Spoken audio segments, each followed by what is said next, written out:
Assalamualaikum warahmatullahi wabarakatuh. Hello everyone, welcome back to my channel.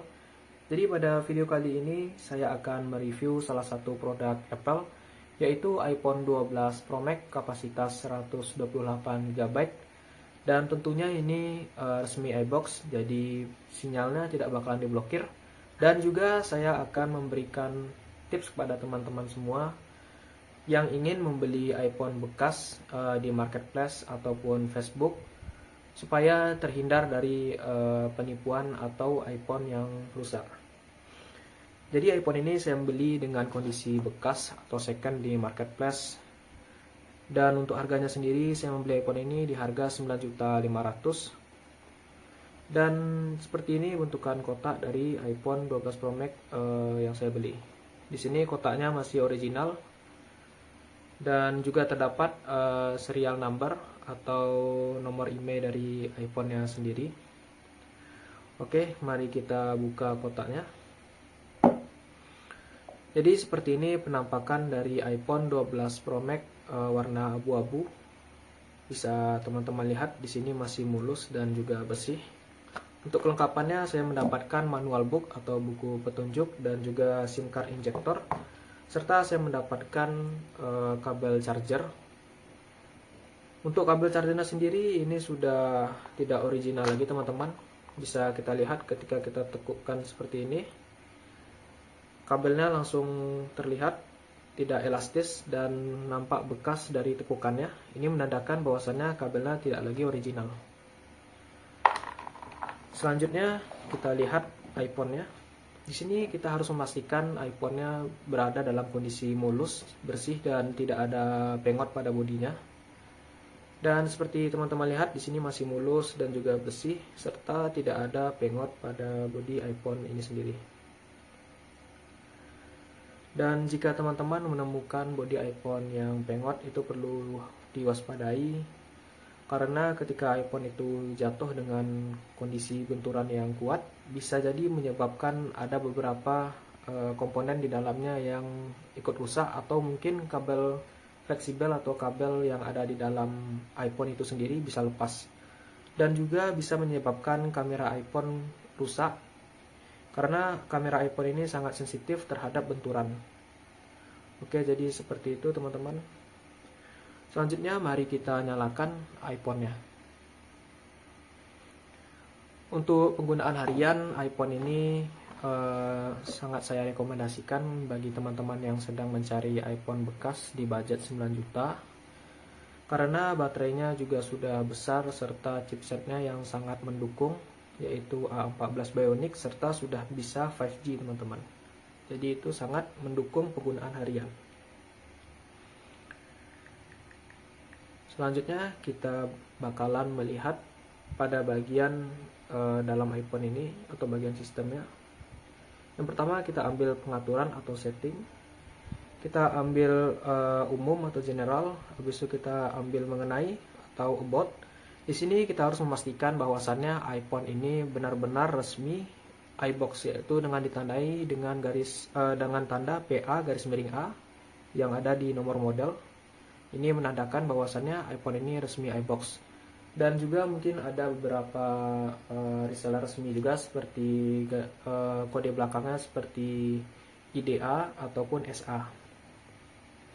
Selanjutnya di sini bisa teman-teman lihat untuk garansinya sudah berakhir ya teman-teman, karena ini juga iPhone keluaran tahun 2022, jadi garansinya sudah habis. Dan juga di sini teman-teman perlu juga melihat apakah ada riwayat komponen dan servis. Jika ada, berarti menandakan bahwasannya iPhone ini sudah ada part atau bagian dari iPhone ini pernah diganti.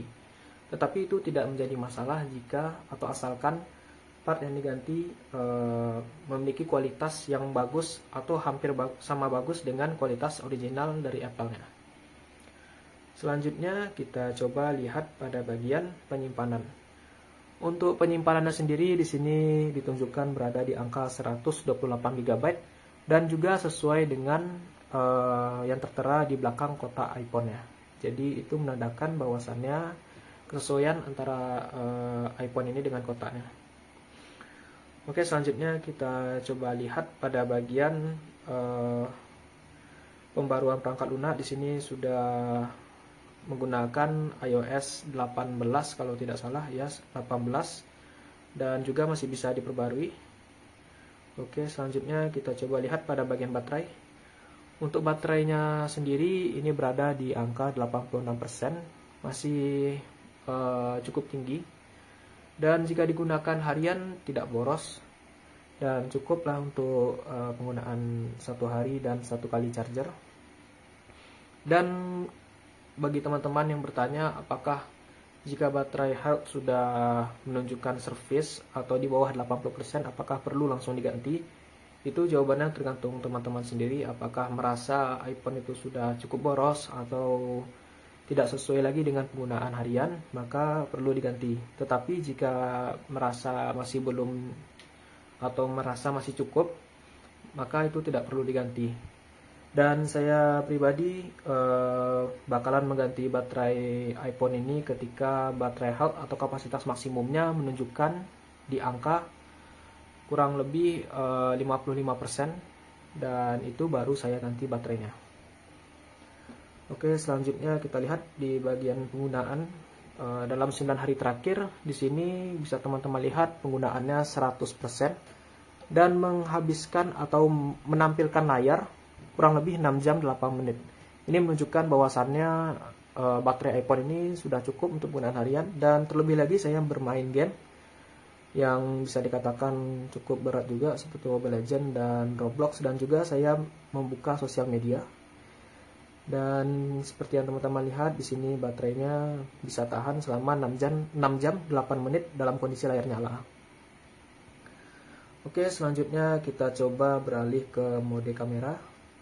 Di sini kita lihat pada rekaman video atau record video.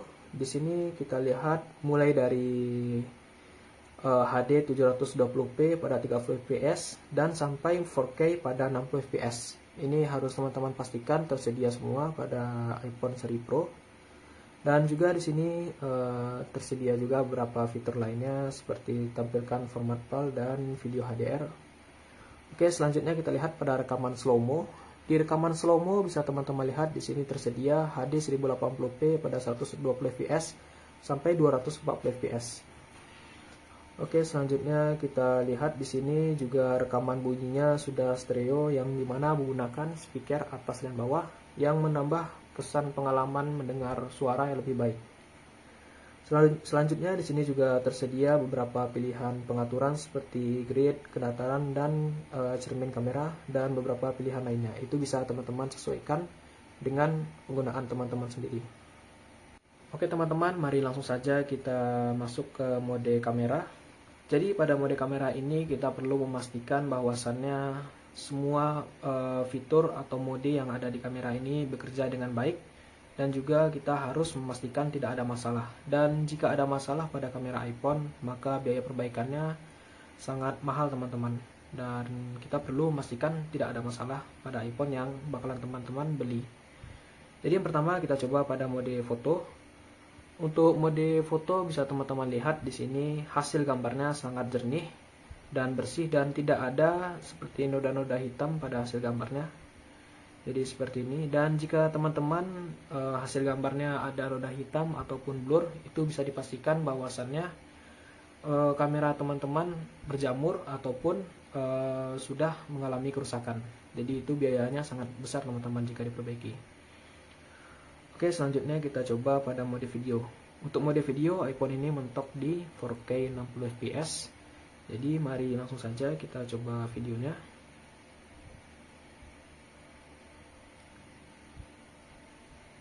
Dan untuk hasil videonya seperti ini. Bisa kita lihat hasil videonya sangat smooth dan juga sangat bersih, menandakan bahwasannya kinerja dari kamera iPhone ini normal dan juga masih bagus. Selanjutnya kita coba lihat pada mode slow-mo, yang dimana di sini slow-mo mentok di HD 240 fps, dan juga di sini terlihat bersih ya teman-teman, tidak ada masalah ataupun noda pada kameranya. Oke, selanjutnya kita lihat pada mode selfie. Untuk mode selfie-nya di sini bisa teman-teman lihat masih sangat bersih ya teman-teman, tidak ada masalah. Dan juga ketika di zoom ini sangat jelas. Dan kita coba pada bagian video, ini mentok di 4K 60 fps. Dan bisa teman-teman lihat di sini hasil videonya juga bersih dan smooth teman-teman. Kita coba ambil video. Dan seperti ini hasilnya, bisa teman-teman lihat sangat bersih dan smooth, tidak ada kerusakan pada kameranya. Oke, selanjutnya yang terakhir kita bisa mencoba memastikan dari masing-masing lensa yang ada pada iPhone ini. Yang pertama kita bakalan mencoba atau menutup salah satu bagian kameranya. Saya akan mencoba menutup yang bagian bawah. Kita tutup yang bagian bawah dan kita coba pergi ke mode slow-mo, dan di sini di mode slow-mo dia berganti kameranya dari kamera yang bagian bawah pindah ke bagian atas. Ketika saya zoom, saya coba tutup ini, maka dia akan nampak tertutup, berarti kameranya yang bagian atas bekerja dengan baik. Dan selanjutnya untuk kamera yang bagian tengah sini kita bakalan mencoba fungsinya dengan cara menutup kedua kamera dan hanya sisa satu, berarti di sini menggunakan kamera 0,5 dan bekerja dengan baik. Dan selanjutnya kita bakalan menutup dua kamera ini. Kita tutup dan coba kita zoom. Dan di sini hasilnya sangat jelas, berarti kamera yang ini bekerja dengan baik. Jadi seperti itu teman-teman untuk mencek bagian kamera pada iPhone dengan teliti. Dan satu lagi tips dari saya, teman-teman harus memastikan dari kacanya sendiri. Maaf sebentar, ini saya lap dulu teman-teman, karena tadi sudah dipegang lensanya. Jadi seperti ini, bisa teman-teman perhatikan di sini kameranya sangat bersih dan jernih teman-teman. Tidak ada retak ataupun noda jamur teman-teman. Jadi bisa dipastikan bahwasannya kamera iPhone ini tidak bermasalah. Selanjutnya setelah mengecek pada bagian kamera, kita bakalan mencoba untuk tes bermain game untuk memastikan performa dari chipset iPhone ini, yang dimana menggunakan chipset A14 Bionic yang dikatakan sangat tangguh dan juga sangat bagus. Jadi mari langsung saja kita coba untuk bermain game. Di sini saya mencoba bermain game PUBG Mobile yang dikatakan kebanyakan orang ini game yang termasuk game berat dan bisa untuk menguji performa dari HP teman-teman. Di sini kita coba pergi ke pengaturan. Untuk pengaturannya di sini mentok di grafik HDR Ultra ya teman-teman. Cuman di sini belum saya download. Dan juga di sini pada mode mulus di sini juga bisa ekstrim teman-teman. Dan mentoknya nanti di HDR Ultra ya teman-teman. Jadi di sini bisa kita lihat bahwasannya chipset dari A14 Bionic ini sangat bagus dan sangat mumpuni untuk bermain game berat seperti PUBG Mobile dan juga Genshin. Dan selanjutnya mungkin saya bakalan mencoba bermain game hanya sebentar untuk memastikan performanya bekerja dengan baik. Karena jika iPhone yang sudah pernah diganti komponen chipsetnya, dia bakalan tidak sebaik chipset yang sebelumnya. Jadi kita bakalan mencoba untuk bermain game dengan grafik yang tinggi untuk memastikan chipsetnya masih original dan masih bagus. Oke, jadi di sini saya bakalan mengetesnya. Dan di sini bisa teman-teman lihat di sini sangat lancar ya teman-teman, tidak ada patah-patah ataupun masalah. Dan juga di sini teman-teman bisa memastikan ketika HP-nya dalam kondisi panas, apakah layarnya bakalan bergerak sendiri ataupun ada ghost touch, yang dimana HP-nya menekan sendiri, dan itu mengindikasikan bahwasannya layar HP teman-teman itu bermasalah ya teman-teman. Dan itu bisa dipastikan dengan kondisi layar HP sedang panas. Jadi mungkin kalau untuk tes game sudah cukup sampai di lobby saja teman-teman. Dan dapat saya simpulkan bagi teman-teman yang tertarik untuk membeli iPhone 12 Pro Max di tahun 2025 ini, Ini masih sangat rekomendasi teman-teman dibandingkan dengan HP-HP flagship kompetitor dari Apple ini seperti Samsung ataupun Xiaomi di harga 9.500.000. Saya menyarankan teman-teman mengambil iPhone 12 Pro Max ini jika keperluan teman-teman untuk kamera, dan itu kembali lagi sesuai dengan kebutuhan teman-teman sendiri. Jadi mungkin kesimpulan dari saya cukup segitu. Jadi saya akhiri. Assalamualaikum warahmatullahi wabarakatuh.